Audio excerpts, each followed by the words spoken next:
O Inter começa a semana decisiva da Copa Libertadores da América com um problema. Um problema não, um problemaço, que se chama Alan Patrick, que pode virar desfalque do time de Roger Machado no duelo em Medellín. Eu quero falar também, gente, sobre Vitão, que entra na mira do STJD.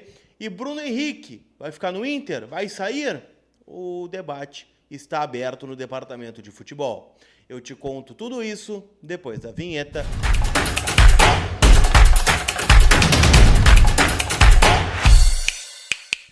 Tudo bem, gente? Vamos trocar uma ideia então, né? Sempre pedindo aqui, né, para que você se inscreva no canal, deixa o teu like. Lembrando você, tá? Tô concorrendo lá no prêmio IBEST, né, como influenciador esportivo, né, influenciador de futebol. Tem uma galera boa que tá lá, tá? Estamos em 9º lugar, votação até o dia 12.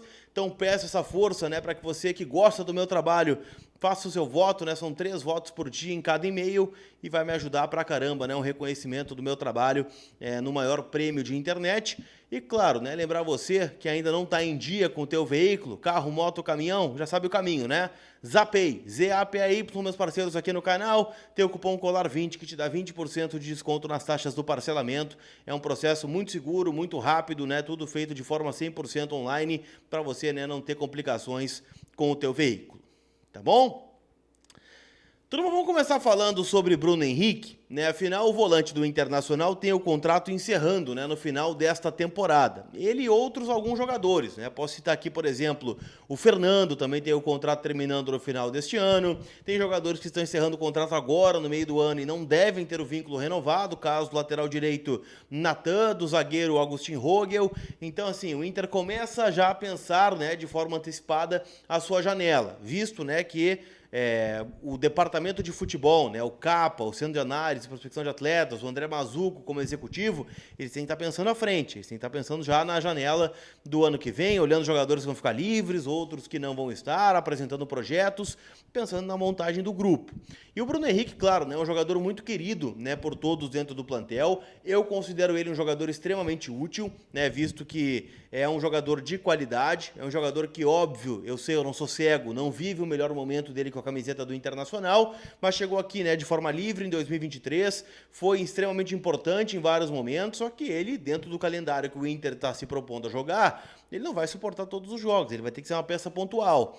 Então, se fosse para renovar neste molde, eu pensaria no Bruno Henrique. Agora, a gente também tem que levar em consideração, né, que já é uma idade avançada, que o Inter poderia reformular esse plantel e abrir mão, né, do Bruno Henrique e tocar, né, a sua vida buscando um jogador mais novo ou de mais intensidade, ou até 2, né, de mais intensidade no lugar de 1, que é o Bruno Henrique. Mas você vai pular para o final do ano, mas já coloca essa pulga, né, atrás da orelha de vocês, né, visto que o contrato do Bruno está encerrando no final deste ano. Então, o Bruno Henrique, a partir do meio da temporada, pode assinar um pré-contrato com qualquer outra equipe e sair a custo zero do Internacional.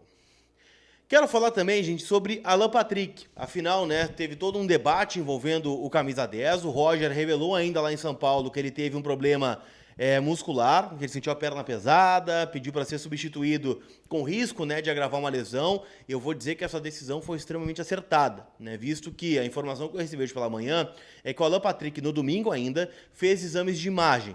E o que foi diagnosticado foi uma micro... né, um micro problema, né? Não chega nem a ser uma lesão, né? O Alan Patrick, na verdade, ele tem um micro... Deixa eu pegar certinho aqui, tá? Micro estiramento na coxa, é o que tem o Alan Patrick, tá? Ele vai passar, né, por trabalhos específicos durante essa semana, talvez ele nem treine, né, com os demais companheiros. Hoje, no CT do Parque Gigante, fez um trabalho regenerativo, um trabalho de corrida, assim como os demais jogadores que atuaram a maior parte do tempo no jogo contra o Corinthians. E eu acredito que ele vai viajar. Lembrando que o Inter viaja amanhã após o treino para Colômbia, né? Vai direto para Medellín. E a partir daí, né, gente, vai virar um mistério. Se começa o jogo, se inicia no banco de reservas, o mistério Alan Patrick. Lembrando que esse jogo para o Inter, na Colômbia, ele é decisivo. Porque o Inter hoje é o segundo colocado do grupo F, tem 5 pontos. O Bahia tem 7, o Atlético Nacional tem 3. Então, se o Atlético Nacional ganhar do Inter, ele ultrapassa o Inter e entra na zona de classificação da Libertadores. E o Inter aí dependeria de 2 vitórias contra o Nacional no Parque Central e contra o Bahia no Beira-Rio para se classificar à próxima fase da Libertadores. O empate, né, deixa o Inter ainda na zona de classificação, né, para as oitavas de final, mas obrigaria, né, óbvio, 2 vitórias também nos próximos jogos para não depender de outras coisas, né, para não depender de outros jogos.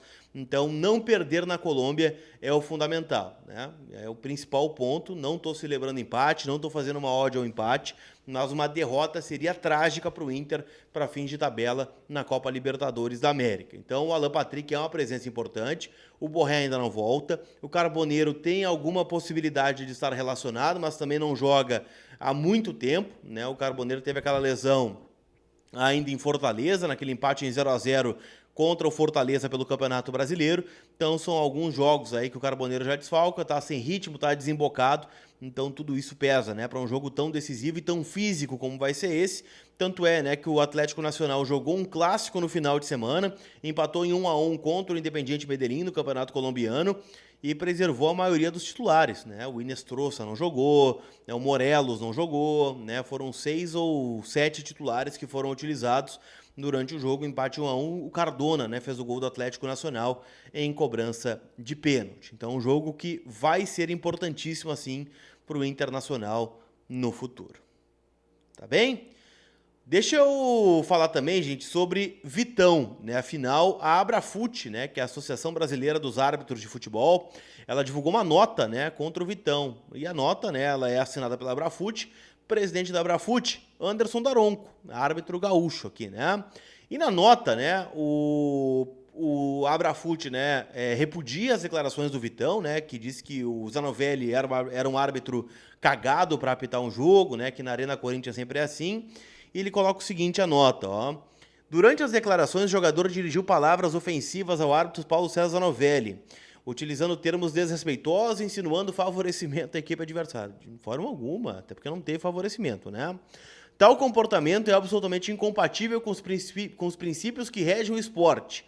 Críticas construtivas fazem parte do futebol, mas insultos, insinuações maliciosas e falta de respeito ao trabalho do profissional não pode ser tolerado. O respeito à arbitragem é fundamental para a manutenção da integridade das competições e para a valorização de todos envolvidos na construção do espetáculo esportivo.